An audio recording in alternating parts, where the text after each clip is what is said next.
Assalamualaikum warahmatullahi wabarakatuh. Kalau di video sebelumnya kita membahas cara memilih lahan yang baik, sekarang yang kita bahas adalah bagaimana hal-hal yang perlu dihindari ketika kita memilih lahan.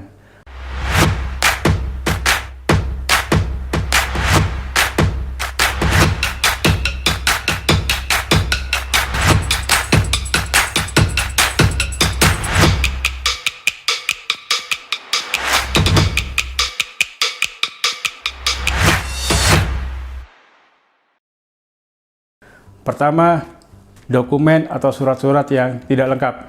Dokumen yang surat-surat tidak lengkap sangat berbahaya karena bukti kepemilikan satu lahan adalah di dokumen. Kalau itu tidak ada, maka saran saya jangan diteruskan. Yang kedua, kalau kita memilih lahan, terkadang kita membeli ke developer. Asuransi perencanaan, kita membelinya berdasarkan gambar yang ada.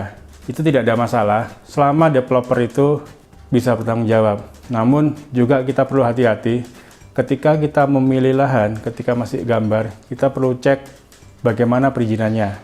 Apakah izin yang ada di sana sesuai atau tidak. Misalnya, apakah developer tersebut sudah membebaskan lahan tersebut. Karena kebanyakan beberapa pengusaha properti itu masih lahannya belum clear, artinya lahannya itu masih kerjasama dengan pemiliknya. Kemudian beberapa juga suratnya belum lengkap. Yang ketiga, peruntukan lahan. Developer mempunyai macam-macam peruntukan ketika developer mendesain. Bisa jadi ada beberapa area yang untuk hunian, ada beberapa area yang untuk komersil. Atau seandainya kita akan membangun sendiri, perhatikan fungsi yang ada di peruntukan lahannya. Apakah itu sebagai komersil atau hunian semisalnya, atau yang lain. Kemudian perhatikan posisi lahan. Posisi lahan ini berkaitan juga dengan banyak hal. Semisal lahan itu berada di bawah jalan, tentunya ada pengurukan. Posisi lahan yang terlalu bawah dari jalan akan juga membutuhkan penanganan struktur yang kompleks, memberikan biaya tambahan untuk penanganannya. Atau kebalikannya, jika terlalu tinggi itu di posisi tebing, atau misalnya lahan tersebut berada di samping sungai.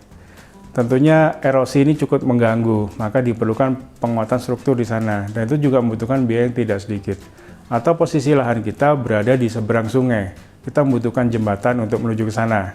Jembatan ini juga membutuhkan biaya, dan membutuhkan perizinan-perizinan tertentu untuk kita membangun jembatan. Jadi kita perlu mengecek posisi lahan kita. Kemudian kita juga sangat perlu mengecek dan menghindari daerah-daerah yang rawan terhadap bencana. Jika di daerah tersebut memang rawan terhadap bencana, sebaiknya dihindari. Semisal daerah tersebut memang langganan banjir, kita bisa mengecek dari berita-berita yang ada, kita bisa mengecek dari masyarakat sekitar, apakah di daerah tersebut sering terjadi banjir, bisa juga apakah ada tanah longsor. Kemudian keamanan, bagaimana kondisi keamanan di lahan yang akan kita bangun. Ini berpengaruh terhadap nilai jual, terhadap aktivitas kita ke depannya. Terus kemudian hindari memilih lahan yang tidak memiliki akses kendaraan roda 4 karena akan menyulitkan aktivitas untuk pengajuan agunan akan dipersulit. Berikutnya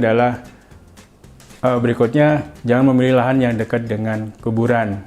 Ini nilainya secara investasi juga kurang baik. Tetapi jika memang menginginkan hal tersebut juga tidak masalah. Ini sangat bergantung dari masing-masing. Kemudian juga jangan memilih yang dekat dengan rel kereta api, karena suaranya sangat mengganggu, getarannya juga akan mengganggu. Kemudian juga dihindari yang dekat dengan jalan tol. Kalau dekat dengan aksesnya tidak apa-apa, justru itu menjadi nilai tambah karena dekat dengan akses tol. Tapi jika jauh dari akses tol, tapi berada di samping jalan tol, ini perlu dihindari, karena kebisingan itu akan mengganggu.